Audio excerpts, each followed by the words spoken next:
Yo voy a tratar de resumir lo más brevemente posible ese acontecimiento horrible, espantoso que es la guerra. La guerra no es una obra de Dios, siempre mejor el sendero de la paz, pero existió una guerra. Entonces, por respeto a los muertos, yo me permito dar una versión. Según el Comité Internacional de la Cruz Roja, el 6R, para el 6R, Malvinas fue el único conflicto. Estamos hablando de los conflictos del siglo XX, Primera, Segunda Guerra Mundial, después vemos los de fines del siglo, los Balcanes, los de este siglo, Afganistán, Irak, Medio Oriente.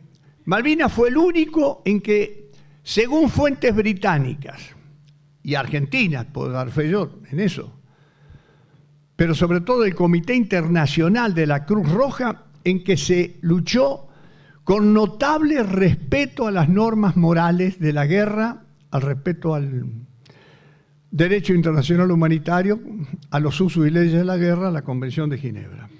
¿Cuál era la situación de las Fuerzas Armadas en 1982? Unas Fuerzas Armadas politizadas a partir del año 1955, año en que se inició una violencia inusitada donde las armas de la patria atacaron a un pueblo inerme, a objetivos civiles por primera vez en la historia, algo que asombró al mundo. Me estoy refiriendo al 16 de junio de 1955, que no me lo contaron. Ustedes son jovencitos, estos veteranos que están acá, a ustedes se los contaron. Yo no, estaba en retiro, era cadete de cuarto año. Era un día que no llovía, pero bien gris. Tomo el tren, en retiro, Pacífico, le llamamos en ese entonces, y alguien dice, ¿qué truenos? Cuando llego al Palomar, no eran truenos. Se ve atacado un pueblo inerme, en Plaza de Mayo más de 300 muertos y un número no indeterminado de heridos. Ahí se inicia algo que nunca había ocurrido anteriormente, una violencia que despreció a su propio pueblo. Y triste bautismo de fuego que no tuvo nada que ver con la valentía, profesionalidad y verdadero heroísmo de nuestros pilotos de la Fuerza Aérea y Aviación Naval en Malvinas. Pero a partir de ese momento, las Fuerzas Armadas se empezaron a politizar. Yo viví ese ejército, me recibí en el 55, pero lo curioso es que quienes atacaron, 3 meses después fueron recibidos como libertadores, ocupando cargos importantes, los más altos cargos importantes en el país. Y uno de los que bombardeó fue subjefe de una fuerza durante el primer periodo del advenimiento de la democracia, a partir del 10 de diciembre del 83. Las Fuerzas Armadas politizadas no estaban preparadas para un conflicto convencional, en absoluto. Estaban desprofesionalizadas con intermitentes, por supuesto. No era que todo estaba desprofesional, pero la participación en política afectó. 55, 62, el doctor Frondizi, 34 planteos militares, después vino el presidente Ilia, lo sacaron a empujones, y después vino algo que ahora decimos que es terrible, el 76, pero no vine a hablar de eso yo. ¿Pero por qué pasó lo que pasó? Porque hubo impunidad. Violencia, impunidad. Y ahora se está terminando, pero en el marco de la justicia. No estaban preparadas. Fíjense, 700 kilómetros del continente, dejemos la Georgia que están 1.600 de Malvinas. Pongo esto porque Comodoro Rivadavia fue la base del transporte. Río Gallego y Río Grande, que está aquí, operaban los aviones Mirage y Superestandard. Londres, 12.000 kilómetros. El día 2 de abril yo me entero, a las 7:30 de la mañana, cuando llegué a mi cuartel en Paso de los Libres, me entero que habíamos recuperado las Islas Malvinas. Pasó el 3, pasó el 4. El 5 me dicen, prepárese porque usted a lo mejor va al sur, al sur. El 6, el 7 me dicen, va al sur, prepara su unidad, la embarqué el 9 de diciembre. ¿Qué día era el 9 de diciembre? De Itaibaté, Correntino, estuvo conmigo en una batería de artillería. El Viernes Santo salimos para Malvinas, no, para el sur, porque no me decían a dónde iba. Se hace un transbordo acá en Martín Coronado, de Trocha, bajar todo de un tren, los pertrechos, subirlo a otro tren. En Pringles me hacen bajar y me dicen, señor, usted va a San Antonio Oeste. Bueno. Pero después me dicen, no señor, usted va a Ingeniero White. Subo al tren y le digo a mis oficiales, señores, vamos al Malvinas, Ingeniero White, Bahía Blanca. Llegué, un general que había me dijo, ¿usted qué hace acá? Y si usted no lo sabe, yo venía a Paso Libre. Ahí compramos cosas con dinero. No hubo ley de movilización para Malvinas. No existió ley de movilización, gran parte de la improvisación. Sí existió en el cuasi conflicto y locura de ese cuasi conflicto con Chile, pero acá no.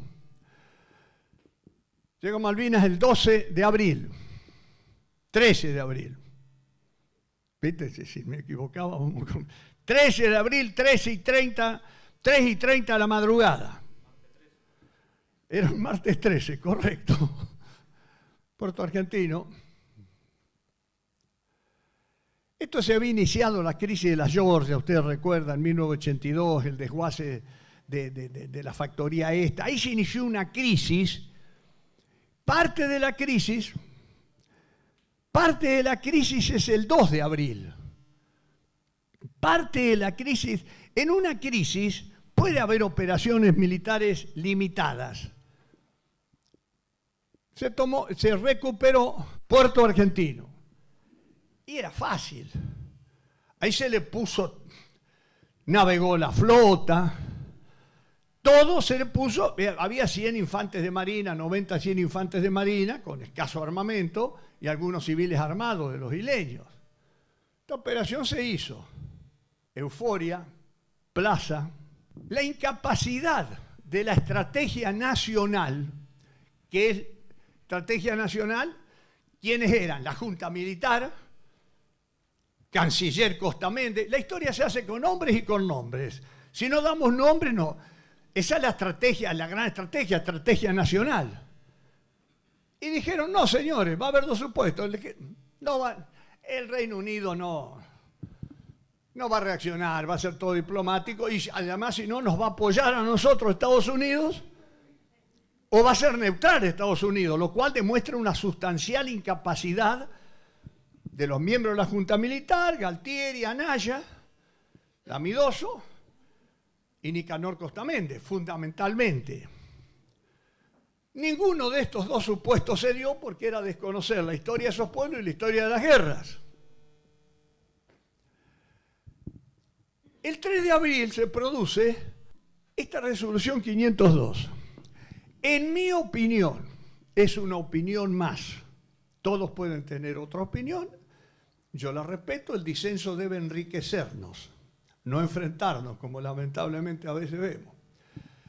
De haber aceptado esta resolución, que era el retiro de tropas, pero haber dejado una guarnición tipo policial, 400 hombres de gendarmería, difícilmente es una probabilidad, hay que ver qué hubiera sucedido.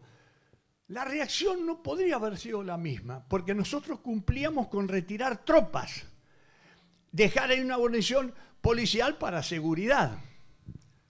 Por eso digo que para mí fue una oportunidad perdida. Pero acá ya también empieza a influir la plaza. Porque ese que salía al balcón creía que la plaza fue a avivarlo a él. Los de la plaza fueron a exteriorizar un sentimiento, en mi opinión, un sentimiento Malvinas, pero no de apoyo a la Junta Militar, desprestigiada para colmo en todo el mundo como consecuencia de la violación de los derechos humanos. Peor no podía ser nuestra situación. La crisis va del 2 de abril al 30 de abril. Es crisis. En la Operación Rosario no hay ningún británico muerto. Acá se pierde tiempo, no se hace nada, no se toma ninguna previsión.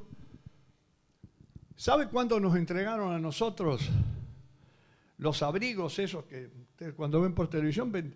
Todos teníamos el mismo abrigo, todos menos uno. El gobernador comandante de la fuerza, ese no tenía un abrigo civil, de plumones, bien civil. El resto, el abrigo que tenías vos, Sánchez, era el mismo que tenía yo, y este no estuvo conmigo, estuvo al lado, pero era el mismo abrigo, pero los entregaron en cajas en Martín Coronado. Entonces, mientras íbamos al sur, repartíamos los abrigos. La improvisación. No se alargó la pista de Puerto Argentino, que se podía haber alargado con unas planchas de aluminio, y los Mirage, los Skyhawk, los aviones podían haber operado de ahí. La guerra empieza el 1 de mayo a las 4:42 y termina el 14 de junio. La ayuda principal, sin lugar a dudas, la brindó Estados Unidos, primera potencia de la Organización del Tratado del Atlántico Norte, también primera potencia en un mundo bipolar en lo militar, bipolar Estados Unidos y la Unión Soviética entonces, y obviamente la OTAN. Francia también dio un apoyo, pero la ayuda principal fue de Estados Unidos. Y luego existió esto que yo estoy diciendo acá, lo he dicho hace más de una década atrás y lo he escrito. Y lo bueno que voy a decir ahora del pacto chileno-británico es que el general Matei, de la Fuerza Aérea, que era entonces comandante de la Fuerza Aérea de Chile, cuando eran dos dictaduras, aquí y en Chile, le preguntaron al general Matei lo que yo había escrito y el general Matei dijo, es todo cierto. Así que, ¿qué ayuda le dio? Acá hubo un pacto entre la Fuerza Aérea chilena y la Real Fuerza Aérea británica. ¿Conocía Pinochet el pacto? Yo creo que sí, porque él siempre dijo de que no se movía una hoja en Chile sin autorización de él. ¿En qué consistió esto? ¿Fue determinante? No. Determinante fue el apoyo de Estados Unidos, que le dio la isla Ascension, sin la cual, si no, logísticamente no podían llegar. Le dio información satelital importante. Le dio un tipo de misiles Sidewinder, que son misiles aire-aire, o sea, de un avión a otro avión, que no los tenía Inglaterra. Y le dio también misiles antirradar, o sea, un misil que lo larga un avión y va hacia el lóbulo de radar que está emitiendo. Chile, ellos volaron, los ingleses, con aviones Canberra, con el escudo chileno. El escudo chileno lo pintaron en Belice, cuando venían. Y cuentan los ingleses, me lo contaron, que en uno se equivocaron, le faltaba una letra. En lugar de FACH, Fuerza Aérea Chilena, se olvidaron de la C, entonces era FAH. Volaron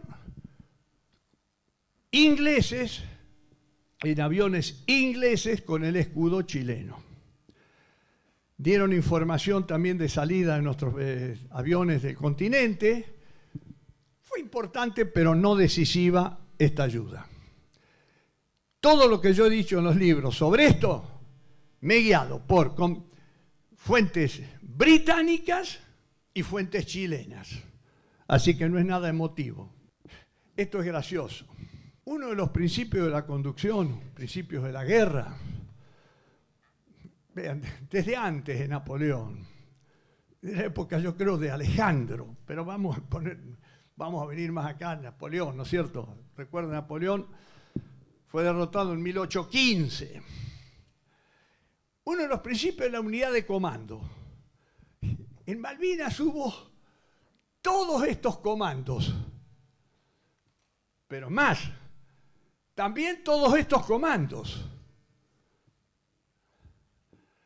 Pero también todos estos comandos, una anarquía, eran comandos de papel, algunos se creaban, los 5 días lo disolvían. Esa es la improvisación y tiene nombre y apellido. En algunos los he puesto, en otros no los voy a cansar con el nombre porque ni los conoce, algunos no sé si estarán. Esto es parte de la improvisación. Gran parte de la improvisación, obviamente, entre tantas improvisaciones, estos supuestos que no se dieron, que Estados Unidos nos iba a apoyar, parte de la improvisación, en mi opinión, es a quienes designaron. ¿Quién era el comandante gobernador o gobernador comandante? Que para mí no fue ni una cosa ni la otra, pero bueno, un general Menéndez. En la guerra es muy importante la personalidad del comandante, del que mandan. Tan así que los adversarios, Segunda Guerra Mundial, los ingleses estudiaban la personalidad de algunos alemanes en el norte de África de Rommel, porque dicen, este hombre tiene tales características y es importante que lo vamos a conocer. Y a su vez los alemanes estudiaban la de Patton cuando Patton actúa en el norte de África. Dicen, este es impulsivo, medio loquito, se estudia. Adelanto una anécdota. En 1996 yo fui invitado, después de haber rechazado 2 invitaciones. ¿Se escucha bien? Perdón. Fui invitado por el jefe de Estado Mayor británico a visitar el ejército. Había ya relaciones, había agregado militar acá. Y después de 2, la tercera vez la acepté. Hablé con veteranos ingleses, algunos muy mutilados, ingleses muy mutilados, porque nosotros vemos que nosotros tenemos mutilados, pero los ingleses también lo tienen. Acá, ponete de pie por lo que voy a decir, por favor, parate. Marcelo Sánchez. Él ha conversado con muchos veteranos, porque hay una Federación Mundial de Veteranos de Guerra. Sentate. El que está todo quemado se llama Wesley, creo. Todo quemado, es impresionante. Pero cuando termina mi visita oficial de 3 días, me va a ver al hotel, se coordinó la entrevista, me dijeron si yo lo podía recibir, el general Jeremy Moore. En Malvinas el general, Jeremy Moore era general, yo en Malvinas era teniente coronel, jefe de una unidad de artillería, del grupo Artillería 3. Levanta la mano, ¿dónde estabas vos en ese grupo, viejo? Bueno, correntino, de Itaibatés. Y Moore, el general Moore, hablamos 1 hora en inglés. Me dijo, usted sabe, general, que cuando yo venía embarcado, la flota venía a orden de un almirante Woodward. Cuando desembarcan, el comandante pasa a ser Moore, en tierra. Y dice, ¿sabe una cosa? El oficial de inteligencia mío me contaba, cuando veníamos, que yo me iba a encontrar en Malvinas con un hombre muy sanguinario, que tenía serias acusaciones por violaciones a los derechos humanos, que era un tal Menéndez. Llegan, desembarcan, y el mismo oficial de inteligencia le dice, señor, debo decirle que toda la información que le di es inexacta. Acá hay un Menéndez, pero no es el Menéndez que yo le decía. También me contó otra cosa. Me dijo, yo a usted lo vi, bueno, en el aeropuerto, porque ahí no hablamos ni de Falkland ni de Malvinas, decíamos South Atlantic Conflict, y me dice, yo a usted lo vi en el aeropuerto el día 16 de junio, se había producido la rendición el 14. Y le digo, señor, Yo era teniente coronel. No, yo lo habré visto 60, 70 metros. Yo vi uno muy alto. Pero ustedes tenían también alto. No, pero ahí había argentinos. Y argentinos altos como usted, yo no vi otro. Y me dice, yo llegué en un vehículo argentino. Y ahí recordé que el 16 de julio, unos ingleses, 2 o 3, se habían bajado de un vehículo argentino en el aeropuerto. Ya estaban. Y ese vehículo argentino era, decilo fuerte, el Ford, el Ford Falcon del general Menéndez. Llevó el Ford Falcon. A mí me hubiera gustado ver en un jeep, pero en un jeep en la zona de combate, donde caían los proyectiles. Pero lo usó Jeremy Moore. El dispositivo de defensa de Puerto Argentino es este. Y adelanto, en Malvinas la guerra fue conducida por los jefes de unidades. Yo era uno más, ¿eh? Hubo muchos jefes de unidades brillantes ahí, y no me refiero al que está hablando. Acá estaba el aeropuerto. Entonces, ahora está por acá, el aeropuerto es otro, pero estaba acá en la punta. Ahí estaba el Regimiento de Infantería 25. Todo esto. Acá estaba el 6. Estaba vos. Pero después te mandaron adelante. ¿Quién estaba en el 6? Vos. En estas posiciones, Tumbledon, Sapper Hill, William, estaba el batallón de infantería número 5 de la Armada. Acá estaba el regimiento 4, parte del 6 estaba acá estaba el regimiento 7. La artillería estaba acá al sur, había una batería aquí, y había otra unidad de artillería acá. Porque se creyó en la ineptitud de la conducción de estrategia nacional, operacional, que condicionó lo táctico, que los ingleses iban a desembarcar acá. Ojalá hubieran desembarcado ahí. Uno nunca tiene que considerar al adversario tonto o estúpido. Tiene que considerar que el adversario va a ser, tiene que analizar lo peor que puede hacer el adversario para perjudicarme. Nunca iban a desembarcar acá. Este es el nombre de los jefes de unidades. Como mi cargo era coordinador de apoyo de fuego, además del jefe de una unidad de artillería, tenía del conflicto en Puerto Argentino, estaba al sur, tenía un panorama en Cinemascope. Y me acuerdo 2 cosas. Que alguien dijo, porque alguien de las islas había pasado la información, y no era argentino, que los ingleses iban a desembarcar en San Carlos. Pero hubo un informe que se le atribuye a la Armada diciendo no, jamás los ingleses van a desembarcar ahí porque nunca van a meter la flota en un estrecho porque es muy vulnerable. Entonces, la entrada al estrecho no se minó con minas, esas minas navales que las habrán visto ustedes en la película.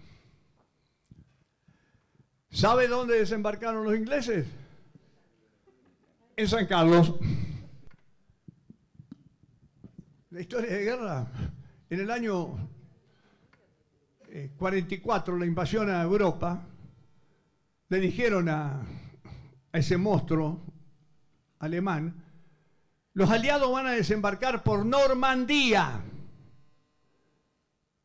Y el cabo, me refiero a Hitler, era cabo Hitler, ¿saben? La Primera Guerra Mundial fue cabo austríaco.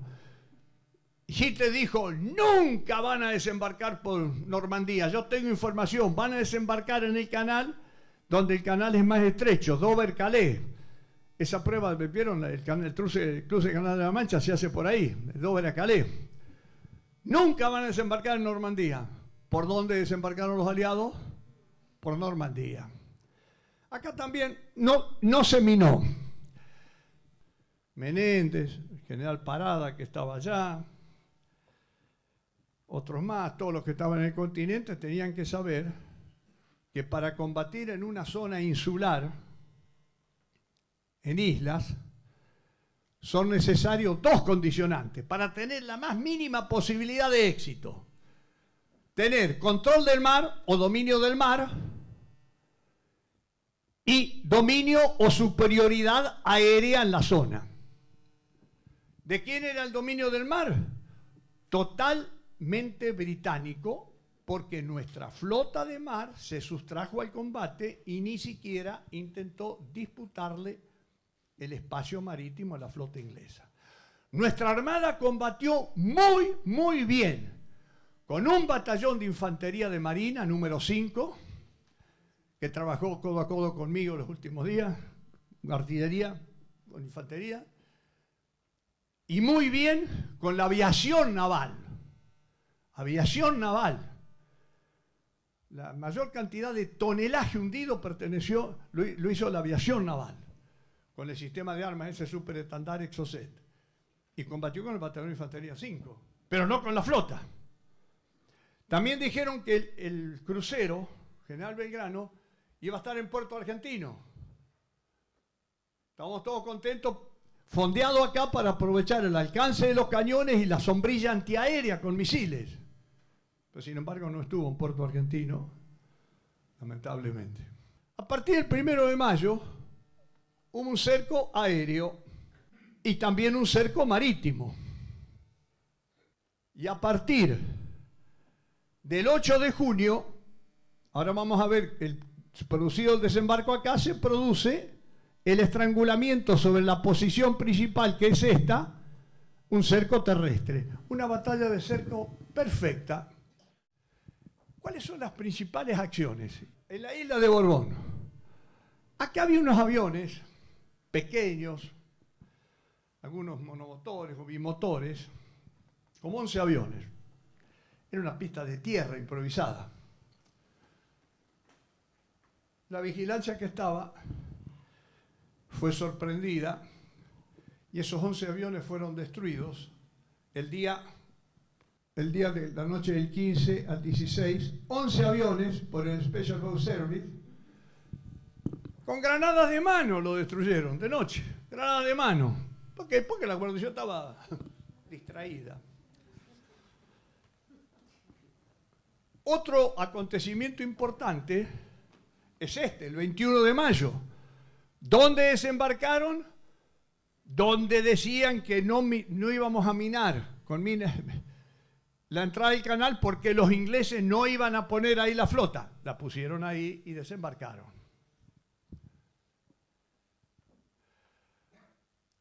De ahí hubo un ataque, más o menos son 30 kilómetros, 27-28 de mayo, Darwin, Pradera del Ganso.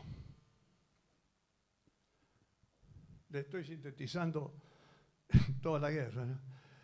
El 8 se produce otro desembarco, aquí, en Fitzroy o Bahía Agradable, que fue un desastre para los ingleses. Estando con el general Moore, en esa conversación le dije, señor general, ¿por qué ustedes atacaron Darwin, Pradera del Ganso? Si ustedes de aquí podían venir directamente a Puerto Argentino, porque esta guarnición estaba aislada, sin movilidad. Y el general inglés me dijo, en inglés hablamos, dijo, fue un gran error nuestro que nos costó muchas vidas. Cosa que fue real. Cometieron ese error.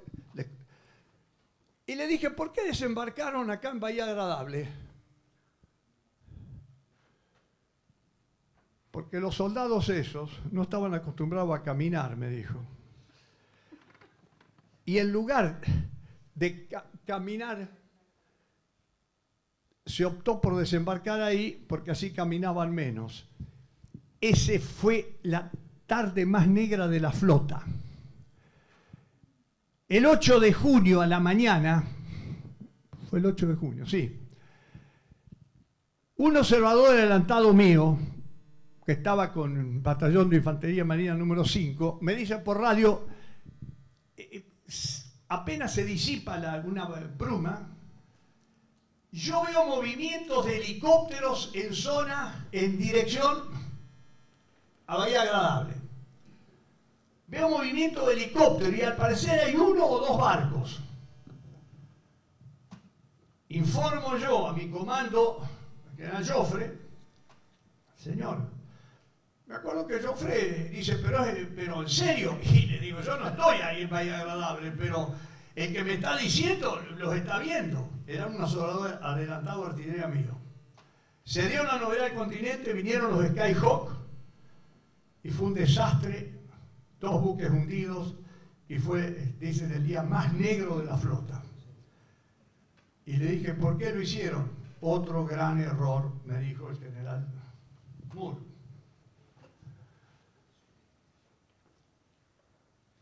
Y llegamos, acá había en territorio chileno, todo esto lo dice el general Mateo, ¿no? Había una base secreta de la Real Fuerza Aérea, acá. Y un helicóptero Sea King británico, el 18 de mayo, cae aquí, pero no cae. Este helicóptero se pierde, aterriza, y cuando vienen los carabineros, lo incendian. Porque los carabineros no estaban en claro sobre qué hacía ese helicóptero ahí. El objetivo podría haber sido atacar la base de Río Grande, quizá la de Río Gallego, la base de Río Grande, de donde salían los superestandartes de la Armada con los Exocet. La Armada disparó 4 Exocet. Uno, el 4 de mayo, que destruyó, hundió la fragata misilística más moderna que era la Sheffield. El 25 de mayo fue el Atlantic Conveyor, el buque logístico más importante, le pusieron 2 Exocet. Y el último Exocet le pegaron al Invencible, que no lo hundió, pero lo dejó fuera de servicio. Había 4, porque Francia bloqueó el envío de 20 Exocet que estaban pagos, pero cuando ocurre esto, parte de la ayuda fue bloquear eso.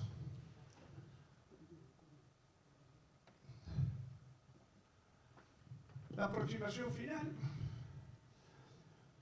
adelante, se produce de esta forma, la noche del, espera ahí, la noche del 11, mejor dicho,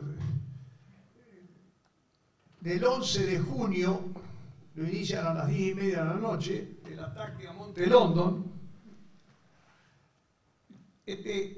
¿Se ve bien de allá?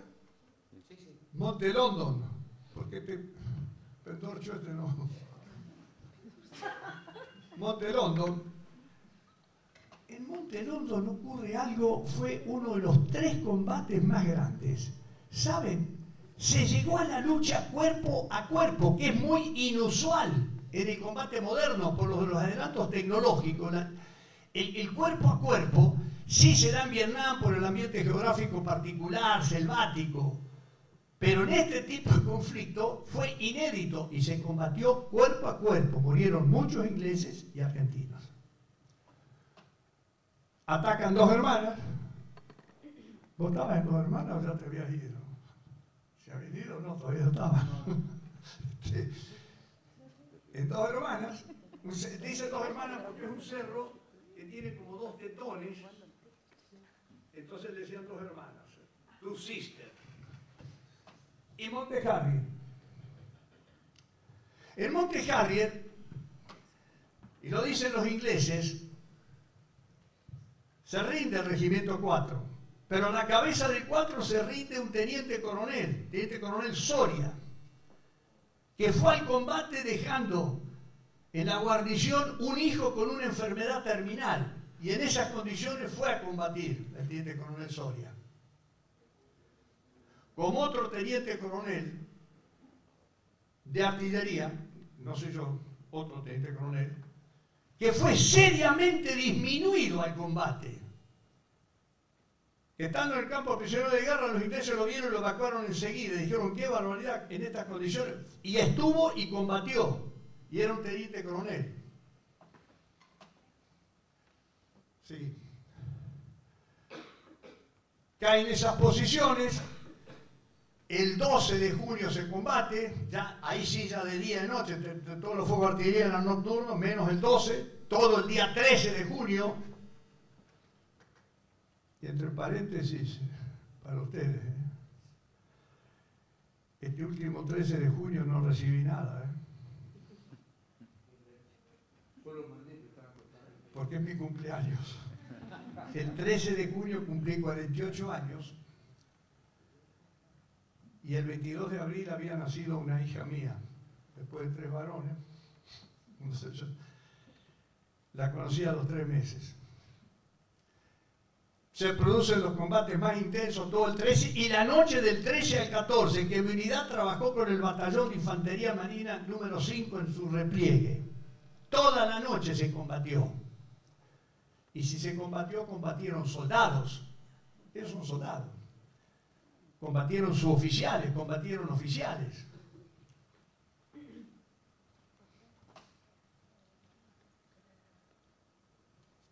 Se produce el cese del fuego, que creo que el cese del fuego fue una acertada. Podía la guerra haber durado 1 o 2 días más si hubiera tenido que combatirse en el pueblo y hubiera sido una masacre de civiles. No hubo un solo isleño muerto por fuego argentino. Hubo 3, pero fue por fuego británico, que lo reconocieron los británicos, fueron y pidieron disculpas. Ni un isleño por fuego argentino. No hubo una denuncia de ningún isleño de violación sexual, ni por soldados, oficiales o suboficiales argentinos. Pero estando prisioneros de guerra, estuve un mes prisionero de guerra, escuchamos por radio que el gobernador dice, es una vergüenza, se han registrado aquí, desde que entraron nuestras tropas, 2 casos de violación sexual. No la tuvieron, quiere decir que se respetó a los isleños, como debe ser en una guerra. Un soldado no puede odiar y tiene que respetar. Pido disculpas por, a veces levanto la voz, una vehemencia, les ruego me disculpen. Este era el avión británico. Hay una película de Schwarzenegger que aparece este Harrier, que es un avión que se levanta como un helicóptero. Esta era la pista. Esta era la pista. Este es el material antiaéreo. Este material era bien moderno. En el 82 era bien moderno. Hoy ya no. Este es el misil, el de la derecha, ángulo superior derecho, es un misil Roland. Estos Oerlikon con traves, todos con radar. Este no, este es un material para helicópteros, pero esto no. Todos operan con radar. Y la masa de los derribos, según dicen los británicos, lo produjeron estos cañones Oerlikon con traves. Se derriba. Bueno, ahora vamos a ver. Estos eran los medios propios, el Super Estandar, Skyhawk, Mirage. El enemigo naval británico, portaaviones, y más de 100 buques trajeron, la mitad logístico y la mitad de guerra. Bueno. ¿Qué es eso? Fuerte. Él estaba en una batería de esas. Esta foto está tomada en las islas. Este era el 155 de 20 kilómetros de alcance, este tenía 10 kilómetros 200 de alcance.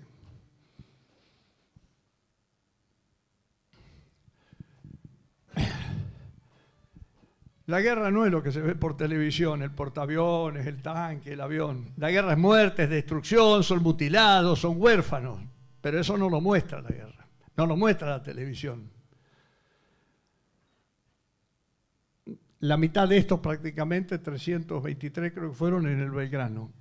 Los ingleses han tenido estos muertos. Los ingleses también tuvieron muertos, mutilados, huérfanos, también sufrieron. La guerra sufren los dos adversarios. Los políticos y los generales que conciben la guerra Normalmente mueren en clínicas y bien calefaccionados, pero el soldado es el que queda enterrado ahí con una cruz. Estas son las naves hundidas. Yo en esto trato de ser un poco prudente porque a veces se tiende a magnificar. Argentina pierde el crucero General Belgrano y un submarino, el Santa Fe, que lo pierde en las Georgias en un episodio que es suficientemente conocido y comentado. 4 o 5 fragatas misilísticas, un portaaviones averiado y un crucero averiado. El crucero averiado era el Glamorgan. Los datos de tiro los dio el radar del grupo de artillería 3 y era un misil Exocet adaptado para ser tirado de tierra al mar. Pegó. Vimos el fogonazo los varios minutos de haberlo lanzado y luego llegó como 50 segundos después la explosión. No sabíamos qué había pasado, después supimos. Ellos acusan acá 14 muertos y un número no determinado de heridos. Aviones derribados. Argentinos 42, pueden ser más, porque acá no están esos 11 más chicos, de todo tipo. Ahora, los británicos, he conversado con ellos son bastante sinceros en lo que dicen. Tenemos el número de escuadrón, el nombre del piloto. Pueden haber perdido entre 14 y 15 Harrier o Sea Harrier. Es el mismo, nada más que esta es la versión de la Real Fuerza Aérea, la RAF, y esta de la Armada Británica. Y 30 helicópteros en distintas circunstancias. Una reflexión. Si no se hubiera peleado, si como a veces algunos desgraciadamente han dicho, mandaban los soldados, los jefes iban para atrás, tomaban whisky, ¿podía haber tenido estas pérdidas Inglaterra? A veces hay muchas cosas por la desmalvinización que inició el gobierno militar, de los cuales tiene 2 nombres, Galtieri y Nicolaide, que nos recibieron en el anonimato de noche. Entonces todo se crearon muchas cosas. Adelante. Comparemos. La guerra del Golfo en 91, esta es la primera, de Bush padre, después vino la otra de Bush hijo, ¿no? Pero esta, la falla era 38 días, 4 días la terrestre, 42 días, 144 norteamericanos muertos. Veamos Malvinas. La falla aeronaval, esa que yo dije del 1 de mayo al 21, 24 días. La fase terrestre tardó 44 días.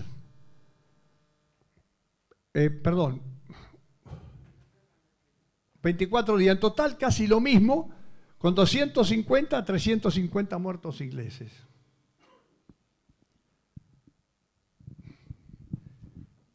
Y termino, señores, pero estoy a disposición, si el señor director lo permite, de las preguntas que quieran. Pero el estrés postraumático, no puedo dar el nombre. Yo tengo un oficial que era teniente primero, hoy es coronel retirado, y tiene serios problemas psíquicos, y era oficial. Y también algún suboficial que tenemos con problemas psíquicos. Cuando volvieron los soldados, y digo volvieron porque los soldados volvieron y los echaron de los cuarteles. Yo llegué un mes después, porque fui prisionero de guerra, y no me encontré con ninguno de ellos. Algunos de estos los encontré después. Suicidios.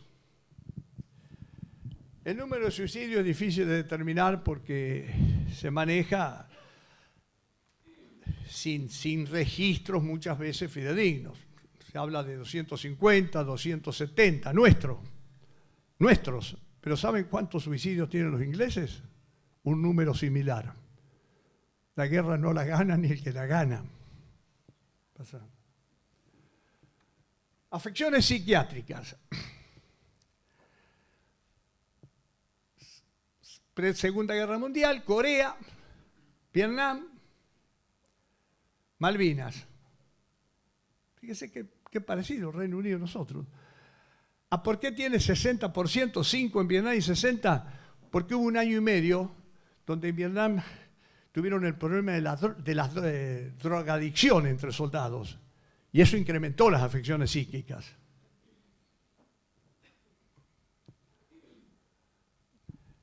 Yo termino, pero si ustedes tienen paciencia de 3 minutos, esto lo dijo un inglés. Hubiera querido que lo hubiera dicho un general argentino, de estos que nos recibieron en el anonimato, de los cuales Galtieri y Nicolaides son algunos exponentes, pero hubo muchos otros. Pero esto lo tuvo que decir un inglés. No cabe duda que los hombres que se nos pusieron eran soldados tenaces y competentes, y muchos han muerto en sus puestos. Hemos perdido muchísimos hombres. Un inglés lo dijo. Adelante. Yo comenté lo del teniente coronel Soria, que fue con un hijo en una enfermedad terminal y combatió con sus soldados. Nos encontramos con 300... Esto muestra las mentiras, las informaciones en la prensa según la cual los oficiales huían dejando a los soldados conscriptos para que fueran masacrados o se rindieran como ovejas.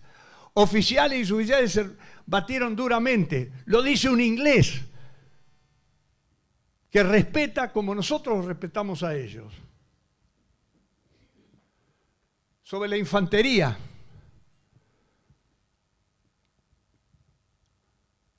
La prensa, vi que había varios hombres heridos de bala. Los hombres que teníamos enfrente no iban a ceder si no era tras una lucha encarnizada. Es el valor de la infantería. Yo no soy infante, estuve con artillería. Esto lo dice un norteamericano para la artillería antiaérea. Yo no estuve con artillería antiaérea, estuve con la otra artillería de campaña. Demostraron película que obligó a enemigos a volar a gran altura fuera del alcance. Se anotaron la mayoría de las pérdidas aéreas que sufrieron los ingleses. Si no se combatió, si no hicimos nada, ¿por qué los ingleses dicen eso? No hago ningún comentario argentino. Lo dejo librado, señores, a criterio de ustedes. Bueno, dije que no lo pusieran, pero hay uno acá, por ustedes. La artillería dice, para evitar el fuego de la artillería argentina, que, según un corresponsal del Daily Telegraph, dejó tirados y heridos a muertos pertenecientes a las unidades británicas. Esta es la artillería terrestre. Adelante. Todo documentado en fuentes británicas.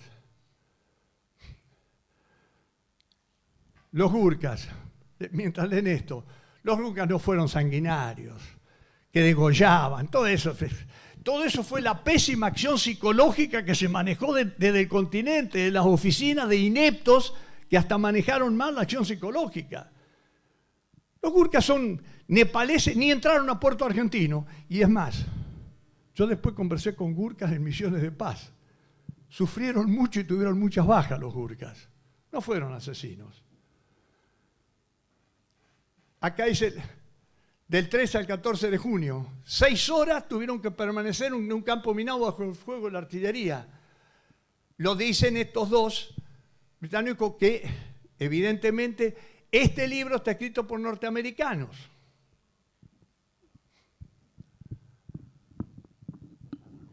Mientras leen eso, esta socióloga norteamericana fue becada por el Pentágono para que hiciera un trabajo de liderazgo entre ingleses y luego argentinos. Habló con muchos. Murió esta señora. Tenía 3 hijos militares norteamericanos. Después puedo contar un cuento, pero algunos se van a enojar. Solo con autorización del señor director lo puedo contar. Pero, fíjense cómo relata. Leales, patriotas, los dos. ¿Dónde desnivela? Dicen, pero claro, la Segunda Guerra Mundial, Corea, Belice, Irlanda del Norte hace que las fuerzas británicas estén más actualizadas. Los argentinos no carecían de valor o lealtad, pero no ostentaban lamentablemente experiencia necesaria. Es real. Eso lo dice una socióloga norteamericana. Bien, señores, yo termino diciendo que he tratado de delegar cuando fui jefe del ejército, decirles esto. Eso que está escrito ahí. No es nada nuevo. estoy seguro que grandes conductores de la humanidad, y no es caso mío, obviamente, esto, lo primero sí, eso lo pintamos en todo el ejército. La mejor voz de mando es el ejemplo personal. Las palabras pueden convencer, pero los ejemplos arrastran. Un jefe que en el combate está vestido igual que el soldado. El soldado ve que come parecido a él y dirá un poco mejor. No, más o menos come como yo. Que si caen las bombas pueden matar. Al cabo primero Quispe, que cayó a 10 metros mío, o haberme matado a mí. Siempre dije una cosa, señor director. ¿Cuántos habrán dicho por qué esa distancia de 10 metros, por qué los disparos no cayeron más y en lugar del cabo primero me liquidaban a mí? Muchos deben haber estado contentos con eso, ¿eh? Porque dirán que no los podía criticar ahora. Siempre dije, Dios me dio 10 metros y 30 años más de vida. No, la anterior. La guerra desnuda, no solo la guerra, no solo la guerra, pero bueno, ese acontecimiento horrible que es la guerra desnuda a los falsos ídolos, a los fraguadores de mentiras. A veces alguien tiene que delegar funciones, pero nunca la responsabilidad del jefe. Ahora, funciones sí. Y cuando las cosas andan bien, el jefe puede no estar. Ahora, cuando andan mal, tiene que estar ahí a la cabeza. Esto no es una... Anterior. Señores, no es una tontería. Una cosa es que yo le diga el apellido y otra cosa es que le diga Marcelo a un soldado, por el nombre de pila, si es posible. A veces uno no puede conocer a todos los hombres. Vamos a lo último.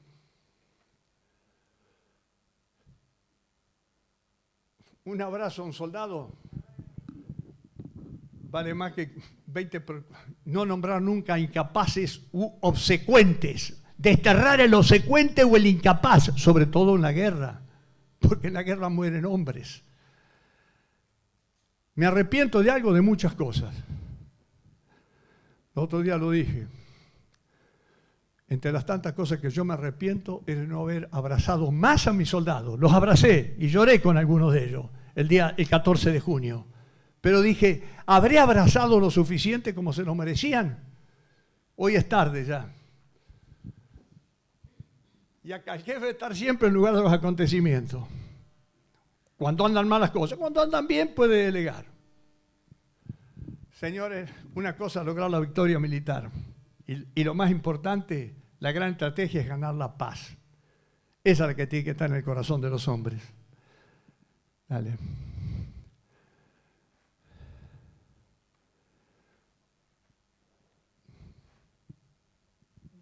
No. Esto lo dije al empezar y estoy convencido.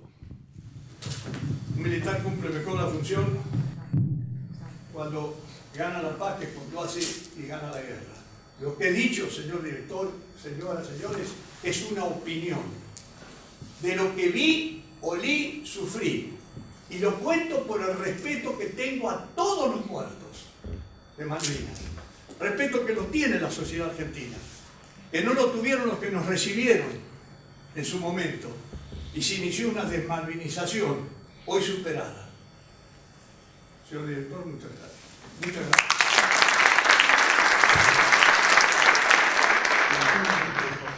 Señor director, disculpa, ¿puedo hacer eso? Ellos son combatientes. Preséntense en qué regimiento estuvieron. Fuerte para nada. Yo soy Marcelo Rodríguez, regimiento de Infantería Mecanizado 3. Yo soy Marco Falcón, del Grupo Artillería 3, Paso Libre, Corrientes. Diego Real, regimiento 6 de Mercedes. Marcelo Sánchez, regimiento de Infantería 6. Yo me llamo Jorge Monge, que era mayor en aquel entonces, hoy soy coronel retirado y era jefe de una batería de artillería antiaérea del Grupo de Artillería Antiaéreo 101. En ellos todos los veteranos.